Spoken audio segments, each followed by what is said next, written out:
So what's up guys? Welcome back sa ating panibagong video. For today's video, meron tayong i-review and testing.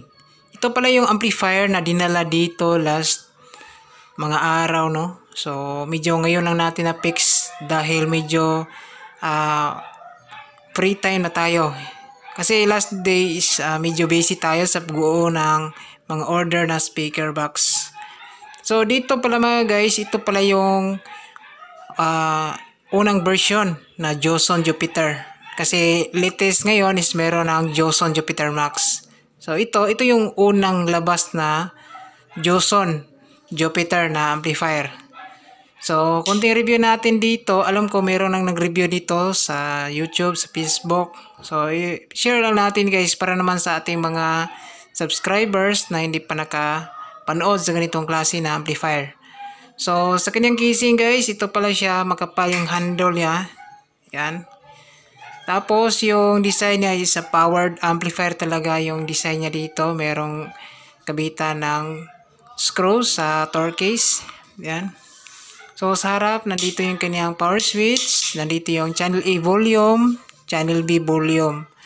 So meron din siyang USB input or flash drive input and mic 1 and mic 2 inputs. So maganda rito is meron siyang mic volume and microphone echo.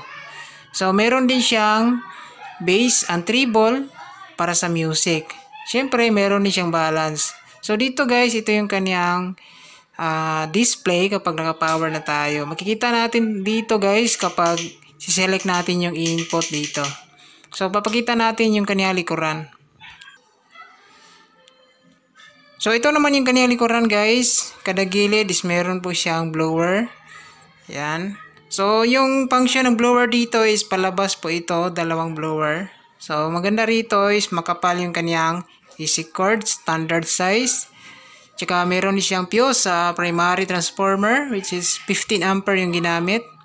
So nandito yung input A and input B. So pwede tayo dito gamit ng PL jack or XLR wire or XLR jack.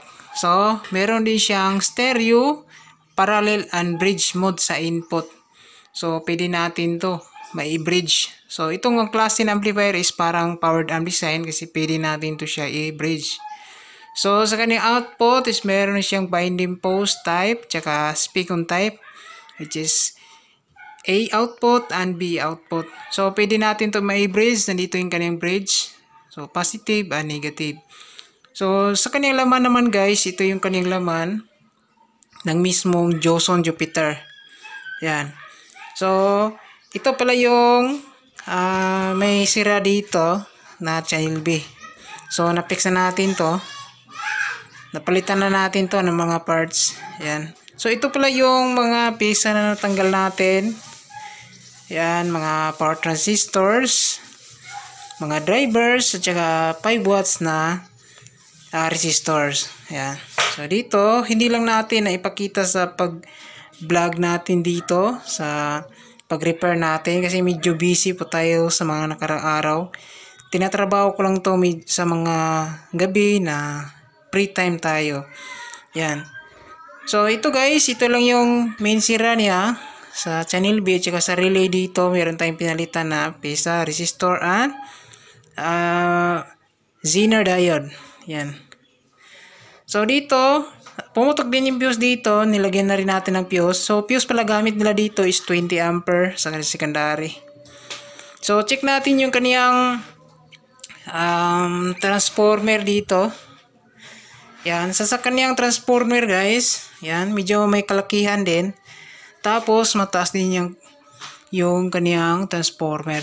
So yung volts na ginamit is 56 volts. Yan. So kapag na-filter siya into capacitors, aabot to ng 70 volts pataas DC. Yan. So ito siya, meron siyang diodes na bridge type. Dalawa po yung diodes na ginamit para hindi kapusin.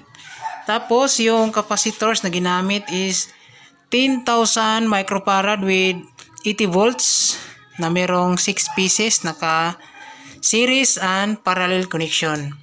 So sa kanyang amplifier naman guys is meron po siyang 3 pairs power transistors. Yan.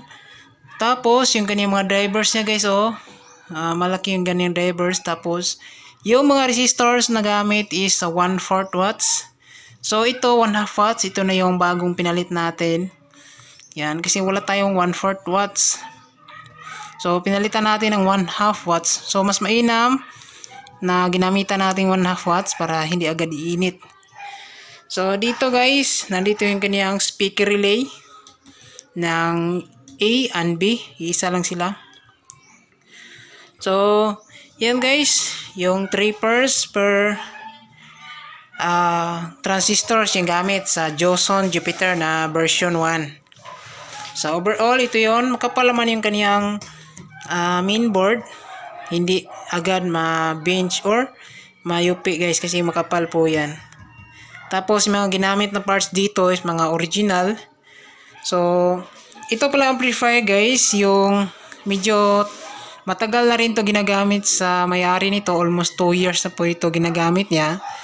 So hindi talaga natin maiwasan mga guys, lalo lang kapag tayo ay may okasyon, nakainom tayo, tapos gusto pa natin ipihit yung lakas niya. So siguro nasubrahan ni bossing ng pihit ng bass, tapos hindi na balance ng tunog. So kaya medyo nagtitrip siya or nagka problema or nasubrahan ng init, kaya siya napektuhan yung channel B.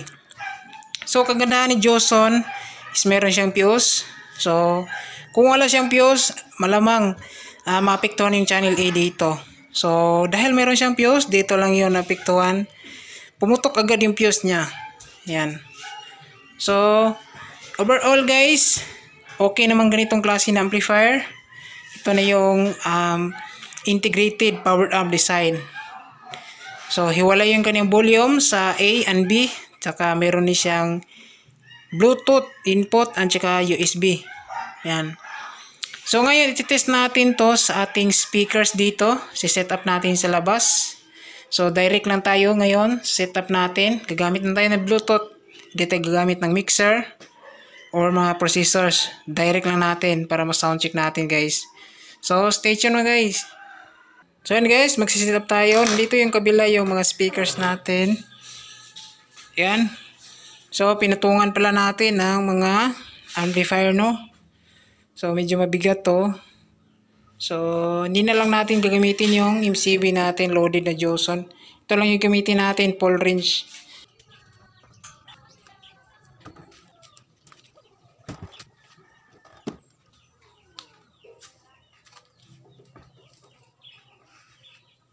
So ito guys, kakabit na natin yung speaker. So naka-speak on type. Yung isang speaker kabit natin dito sa B. So ito guys, nakabit na natin yung speaker B. Dito naman tayo sa speaker A. Yan. So ito kabit natin dito sa speaker A output. So ito guys, nakabit na natin yung speaker A. Check natin sa input sa stereo. Yan. So plug in na natin to. Plug in na natin dito.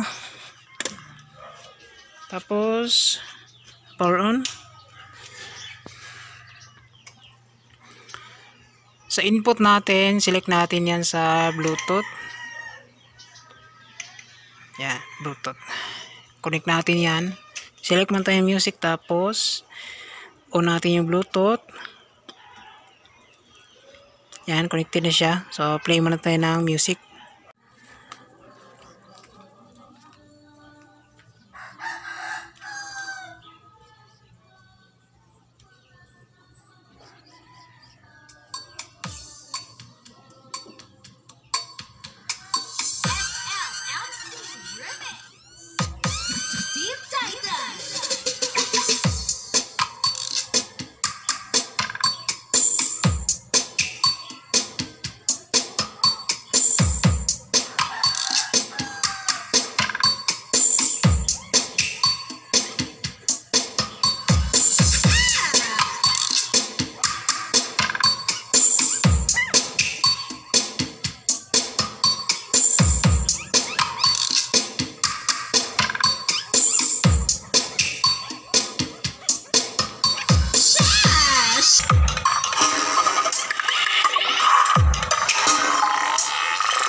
This is Ken Gadea Remix.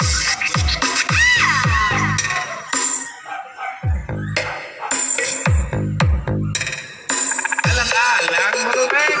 SLMC Remix. Wala man eh, basta ikaw.